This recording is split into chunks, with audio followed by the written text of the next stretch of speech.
কম্বোডিয়ার ঘন জঙ্গলের ভেতর থেকে উঠে আসা এক আশ্চর্য আঙ্কোর ওয়াট। আজ আমরা এই বিশাল মন্দির কমপ্লেক্স নিয়েই কথা বলবো। হুম। আমাদের হাতে যে বিভিন্ন সোর্স আছে, কিছু ঐতিহাসিক লেখা, কিছু স্থাপত্যের বিশ্লেষণ, আবার কিছু লোক কথাও, সেগুলো দেখে আমরা বোঝার চেষ্টা করব এর আসল গুরুত্বটা কি, এর পেছনের গল্পগুলো, আর কেন এটা আজও মানুষকে এতটা টানে। ঠিক। যারা পুরনো সভ্যতা আর তাদের ওই বিশাল স্থাপত্য নিয়ে আগ্রহী, তাদের জন্য আজকের আলোচনাটা বেশ ইন্টারেস্টিং হতে পারে। ভেতরের রহস্যগুলো হয়তো কিছুটা হলেও বোঝা যাবে। অবশ্যই। আর আমরা তো কথা বলছি বিশ্বের সবচেয়ে বড় ধর্মীয় স্থাপত্য নিয়ে। ভাবা যায়। হ্যাঁ, সেটাই। শুধু এর সাইজই না, এর ইতিহাসটাও কিন্তু বেশ নাটকীয়। একসময় ছিল হিন্দু দেবতা বিষ্ণুর মন্দির, সেটাই আবার পরে হয়ে গেল থেরওয়াদ বৌদ্ধদের তীর্থক্ষেত্র। এই যে একটা দ্বৈত পরিচয়, এটাও কিন্তু কম আকর্ষণীয় না? একদম। আর শুরুতেই ওই কিংবদন্তির কথাটা বলতেই হয়, যা এর রহস্যটা যেন আরও বাড়িয়ে দেয়। কোনটা? ওই এক রাতের ব্যাপারটা? হ্যাঁ, কিছু উৎসে বলা আছে এই মন্দির নাকি ইন্দ্রের আদেশে তার স্বর্গীয় স্থপতি বিশ্বকর্মা বা ওদের লোককথায় প্রেহে পিষ্ণুকার, তিনি নাকি মর্তের রাজার জন্য এক রাতেই বানিয়ে দিয়েছিলেন। হুম হুম। ইন্টারেস্টিং গল্প, যদিও ইতিহাস অন্য কথা বলে। তা তো বটেই, কিন্তু এই গল্পগুলো মন্দিরের ওই রহস্যময় আভোটা তৈরি করে, তাই না? আচ্ছা, চলুন এবার একটু ইতিহাসের দিকে তাকাই। খেমার সাম্রাজ্য দিয়েই তো শুরু করতে হবে, নাকি? অবশ্যই। এই বিশাল কীর্তি তো আর এমনি এমনি হয়নি। এর পেছনে রয়েছে খেমার সাম্রাজ্য, মানে আঙ্কোর রাজ্য। প্রায় ৮০২ থেকে ১৪৩১ খ্রিস্টাব্দ। দক্ষিণ পূর্ব এশিয়ার বিশাল অংশ জুড়ে ছিল এদের প্রভাব। আর স্বর্ণযুগ ছিল একাদশ থেকে ত্রয়োদশ শতক, তাই তো? হ্যাঁ, ওই সময়টা। আর তখন ভারতীয় সংস্কৃতির, বিশেষ করে হিন্দু আর বৌদ্ধ ধর্মের বিশাল প্রভাব পড়েছিল ওদের সমাজে, শিল্পে, শাসন ব্যবস্থায়। এই কালচারাল মিক্সিং থেকেই কিন্তু আঙ্কোর ওয়াটের মতো স্থাপত্যের জন্ম। আর এই স্বর্ণযুগেরই একজন খুব গুরুত্বপূর্ণ রাজা ছিলেন দ্বিতীয় সূর্যবর্মন। শাসনকালটা সম্ভবত ১১১৩ থেকে ১১৫০ এরকম। হ্যাঁ, ওই সময়টাই তিনি দ্বাদশ শতাব্দীর শুরুতে তার রাজধানী যশোধরাপুরায়, মানে আজকের আঙ্কোরের কাছেই, এই অবিশ্বাস্য মন্দির তৈরির আদেশ দেন। নির্মাণ কাজ শুরু হয়েছিল কবে নাগাদ? ১১১০ বা ১১২৫-এর দিকে। হ্যাঁ, বিভিন্ন সূত্র থেকে সেরকমই ধারণা করা হয়। আর শেষ হতে হতে প্রায় ১১৫০ সাল, মানে রাজার জীবনকালের প্রায় শেষ পর্যন্ত চলেছিল কাজটা। আচ্ছা, একজন ব্রাহ্মণের কথাও তো শোনা যায় এর পেছনে। দিবাকর পণ্ডিত। হ্যাঁ, ঠিক। হ্যাঁ, দিবাকর পণ্ডিত। তিনি খুব জ্ঞানী আর প্রভাবশালী ব্রাহ্মণ ছিলেন, সম্ভবত রাজার ধর্মীয় উপদেষ্টা।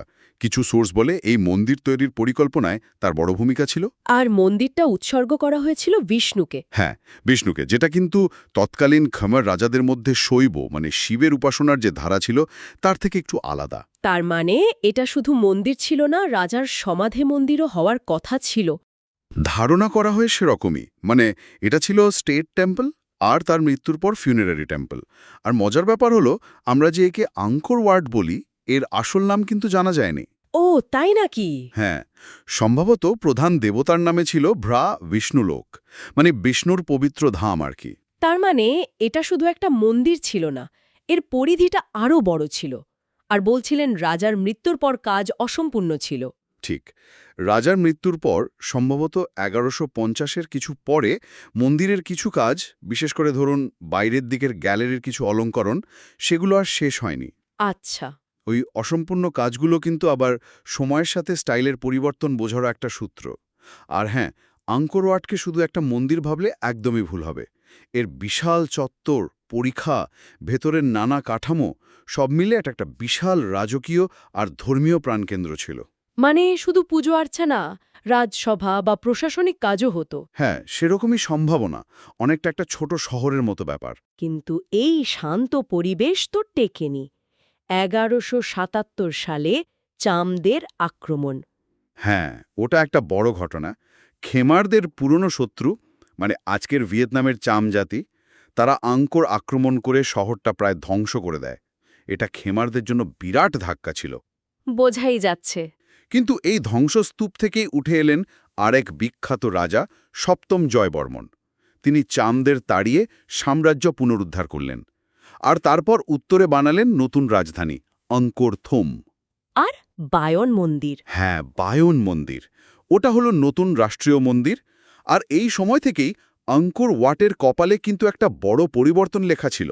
সেই পরিবর্তনটা মানে হিন্দু মন্দির থেকে বৌদ্ধ মন্দিরে রূপান্তর। একদম। সপ্তম জয়বর্মন নিজে ছিলেন মহাযান বৌদ্ধ। সম্ভবত তার স্ত্রীরও প্রভাব ছিল। তার সময় আঙ্কোর ওয়াট ধীরে ধীরে বৌদ্ধ মন্দিরে রূপান্তরিত হতে শুরু করে। মানে হিন্দু মূর্তি সরিয়ে ফেলা হয়। হ্যাঁ, অনেক হিন্দু মূর্তি বা ভাস্কর্য সরিয়ে ফেলা হয় বা সেগুলোকে বৌদ্ধ রূপ দেওয়া হয়। বিষ্ণুর মন্দির হয়ে ওঠে বুদ্ধের আরাধনার কেন্দ্র। আর তারপর থেরবাদ বৌদ্ধ মন্দির। হ্যাঁ, সময়ের সাথে সাথে বিশেষ করে ১৪ শতকের মধ্যে যখন থেরাবাদ বৌদ্ধ ধর্ম প্রধান হয়ে উঠল, আঙ্কোর ওয়াটও পুরোপুরি থেরাবাদ বৌদ্ধ মন্দিরে পরিণত হল। আর আজ পর্যন্ত সেভাবেই আছে। এটা সত্যি অবাক করার মতো। এই ধর্মীয় রূপান্তরটা কি খেমার সাম্রাজ্যের পতনেও কোনো ভূমিকা রেখেছিল? সোর্সগুলো কি বলে? এটা নিয়ে ঐতিহাসিকদের মধ্যে নানা মত আছে। কেউ কেউ বলেন থেরাবাদ বৌদ্ধ ধর্ম, যা আগের দেবরাজা কনসেপ্ট থেকে আলাদা ছিল, সেটা হয়তো রাজকীয় ক্ষমতাকে কিছুটা দুর্বল করে। আচ্ছা। তার সাথে যোগ হয়েছিল পরিবেশগত সমস্যা, হয়তো খরা বা জল ব্যবস্থাপনার সমস্যা, যা এত বড় শহর টিকিয়ে রাখার জন্য খুব জরুরি ছিল। আর প্রতিবেশী রাজ্য থাইল্যান্ড। হ্যাঁ, পশ্চিমে আয়ুথায়া উত্থানও একটা বড় কারণ। সব মিলিয়ে হয়তো একসময়ের শক্তিশালী খেমার সাম্রাজ্য দুর্বল হয়ে পড়ে। আর শেষমেশ ১৪৩১ সালে সিয়ামের আক্রমণে অ্যাঙ্কোরের পতন হয়। রাজধানী পরিত্যক্ত হল আর মন্দির জঙ্গলে ঢেকে গেল। ভাবতেই কেমন লাগে। হুম আচ্ছা, এবার একটু এর স্থাপত্যর দিকে আসি। বলা হয় এটা নাকি খেমার আর্কিটেকচারের সেরা নিদর্শন। এর ডিজাইনের পেছনে কি কোনো বিশেষ ভাবনা ছিল? মানে ওই মণ্ডলের মতো? একদম ঠিক ধরেছেন। আঙ্কোর ওয়াটের নকশা শুধু দেখতে সুন্দর না, এর পেছনে গভীর আধ্যাত্মিক আর কসমিক আইডিয়া আছে।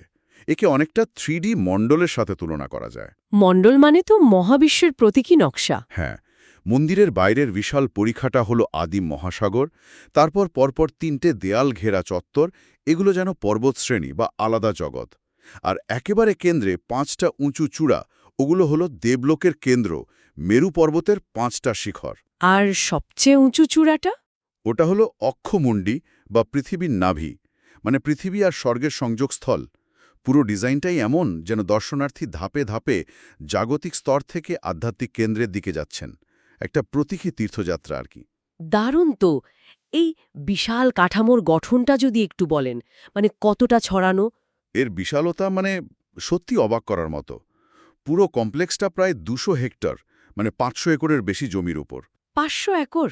হ্যাঁ, ৩টে আয়তাকার গ্যালারি বা চত্বর আছে, একটার ভেতরে আরেকটা।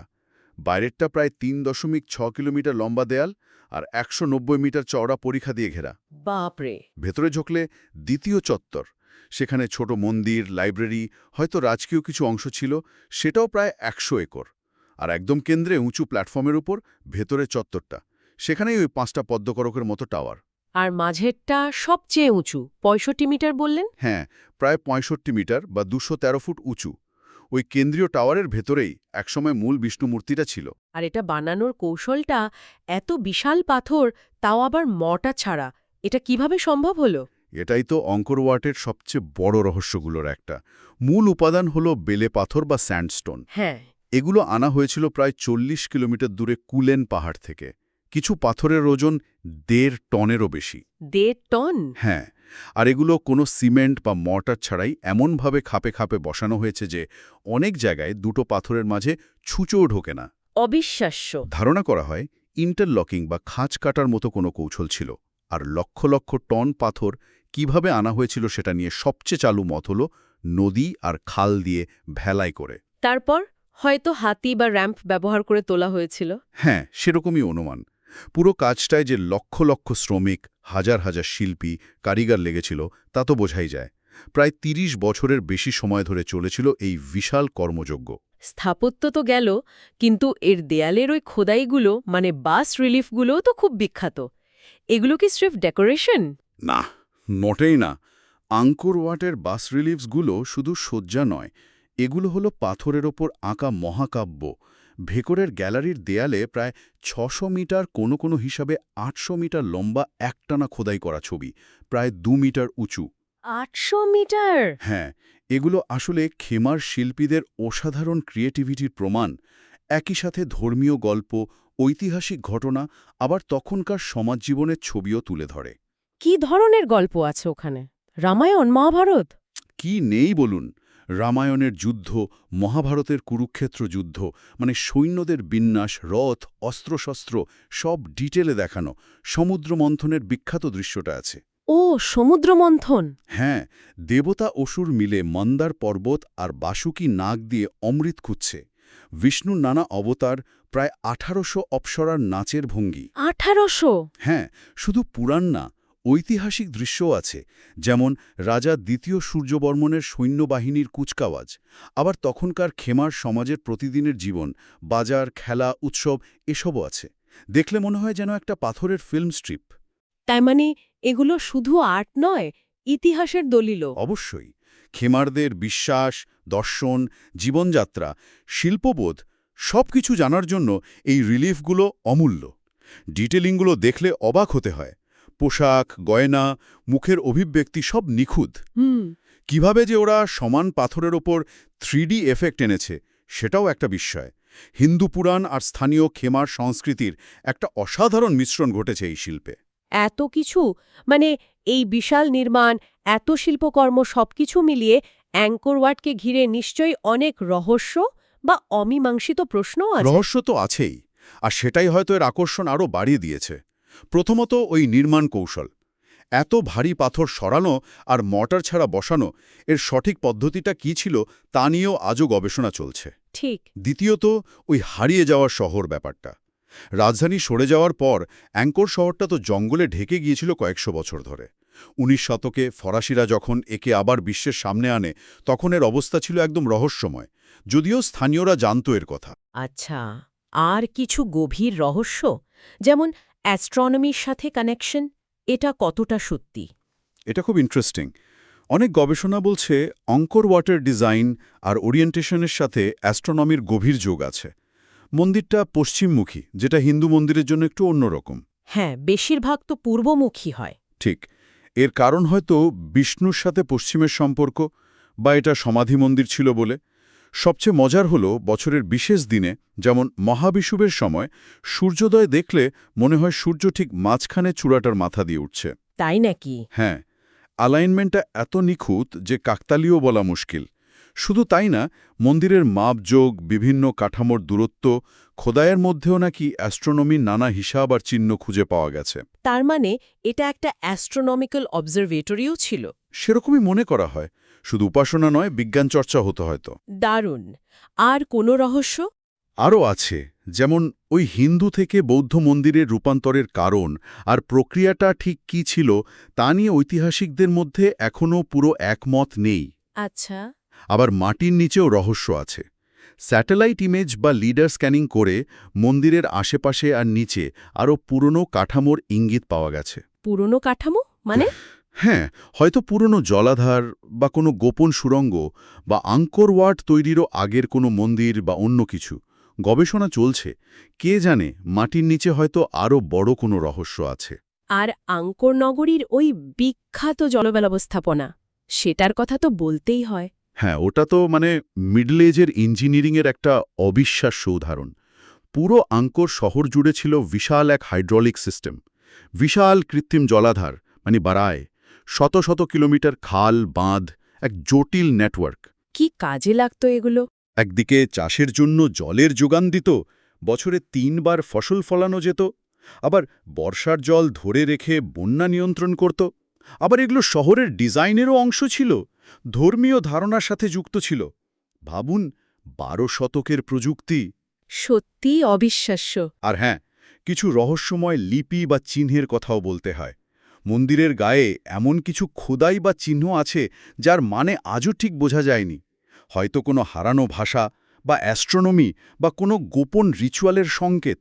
মানে রহস্যের শেষ নেই। অনেকটাই তাই। এইসব ইতিহাস, স্থাপত্য, রহস্য বাদ দিলেও অ্যাঙ্কর ওয়াটের একটা আলাদা আকর্ষণ আছে যা লাখ লাখ ট্যুরিস্টকে টানে, সেটা হলো ওখানকার সূর্যোদয়ের দৃশ্য। এটা নাকি একেবারে অন্যরকম অভিজ্ঞতা। হ্যাঁ, আঙ্কর ওয়াটের সূর্যোদয় দেখাটা সত্যি একটা ম্যাজিক্যাল মোমেন্ট। ভোরের আলো ফোটার আগে পশ্চিম দিকের মূল গেটের সামনে পরিখার ধারে হাজার হাজার লোক অপেক্ষা করে। হুম। তারপর পূব আকাশে যখন ধীরে ধীরে রং ধরে 5টা মিনারের কালো সিলুয়েট ফুটে ওঠে, আর সূর্য যখন মাঝের চূড়াটার পেছন থেকে ওঠে, পুরো আকাশটা সোনালি, কমলা, গোলাপি রঙে ভরে যায়। বাহ! ওই প্রথম আলো যখন পাথরের গায়ে পড়ে, মনে হয় যেন পাথরগুলো জেগে উঠছে, খোদাইগুলো জীবন্ত হয়ে গেছে। আর সামনের পুকুরের জলে মন্দিরের যে প্রতিবিম্বটা পড়ে, ওটা দৃশ্যটাকে আরও কয়েকগুণ সুন্দর করে তোলে। শুধু সুন্দর না, এর মধ্যে একটা অদ্ভুত শান্তিও আছে। এই দৃশ্য যেমন ট্যুরিস্টের টানে, তেমনি স্থানীয়দের কাছে এর ধর্মীয় আর সাংস্কৃতিক গুরুত্ব তো নিশ্চয়ই আজও অনেক। হ্যাঁ, অবশ্যই। অ্যাঙ্কর ওয়াট শুধু কম্বোডিয়ার ট্যুরিজমের কেন্দ্র না, এটা তাদের জাতীয় গর্ব, তাদের আইডেন্টিটির অংশ, পৃথিবীর একমাত্র স্থাপত্য যা কোনো দেশের জাতীয় পতাকায় আছে। হ্যাঁ, এটা ঠিক। কম্বোডিয়ার মানুষের কাছে এটা শুধু পাথর না, এটা তাদের গৌরবময় অতীত, তাদের পূর্বপুরুষদের জ্ঞান ও শিল্পবোধের প্রতীক। ওরা বিশ্বাস করে এটা স্বর্গেরই প্রতিচ্ছবি বা দেবতাদের তৈরি। আজও কি এটা জীবন্ত মন্দির? একদম। আজও এটা খুব গুরুত্বপূর্ণ একটা থেরভাদ বৌদ্ধ কেন্দ্র। নিয়মিত পুজো হয়, ভিক্ষুরা থাকেন, খেমার নববর্ষের মতো উৎসব খুব ধুমধাম করে হয়। এটা কম্বোডিয়ার হাজার বছরের ঐতিহ্য আর আত্মিক শক্তিকে আজও ধরে রেখেছে। তাহলে পুরো আলোচনাটা যদি এক কথায় বলি, আঙ্কর ওয়াট আসলে কি? এটা ইতিহাস, স্থাপত্য, ইঞ্জিনিয়ারিং, শিল্প, আধ্যাত্মিকতা, রহস্য আর জীবন্ত ঐতিহ্য সবকিছুর একটা অবিশ্বাস্য মেলবন্ধন। পাথরের বুকে লেখা এক মহাকাব্য। হ্যাঁ, আর যদি আরেকটু বড় ক্যানভাসে দেখি, আঙ্কর ওয়াট আমাদের অনেক কিছু নিয়ে ভাবতে বাধ্য করে। একদিকে মানুষের সৃষ্টিশীলতার চূড়ান্ত নিদর্শন, কিভাবে বিশ্বাস, জ্ঞান, শিল্প মিলে এমন অমর সৃষ্টি হয়। হুম। আবার অন্যদিকে সাম্রাজ্যের উত্থান-পতন, সময়ের সাথে সংস্কৃতি বিশ্বাসের বদল আর প্রকৃতির কাছে মানুষের হার মানা, এই গল্পগুলোও বলে। ওই জঙ্গলে হারিয়ে যাওয়া মন্দিরটা প্রশ্ন তোলে, এত বিশাল স্মৃতিস্তম্ভ বানিয়ে মানুষ আসলে কি চায়? ক্ষমতা, অমরত্ব, নাকি নিজের ভেতরের কোনো গভীর অর্থ? প্রশ্নটা সত্যি ভাবায়। এই আলোচনা শেষে শ্রোতাদের জন্য একটা প্রশ্ন হয়তো রেখে যাওয়া যায়। মানে এটা হয়তো আমাদের সোর্সে সরাসরি নেই, কিন্তু এর নির্যাস থেকে উঠে আসছে। বলুন। আঙ্কর ওয়াটের এই বিশাল স্থাপত্য, এর ভেতরের এত গল্প, এত ইতিহাস, এত উত্থান-পতন, এই সবকিছু মিলে মানব সভ্যতার কোন চিরন্তন সত্য বা কোনো গভীর আকাঙ্ক্ষার দিকে ইশারা করে? এই গভীর প্রশ্নটা নিয়ে ভাবার অবকাশ অবশ্যই রইল। আজকের মতো আমাদের আলোচনা এখানেই শেষ করছি।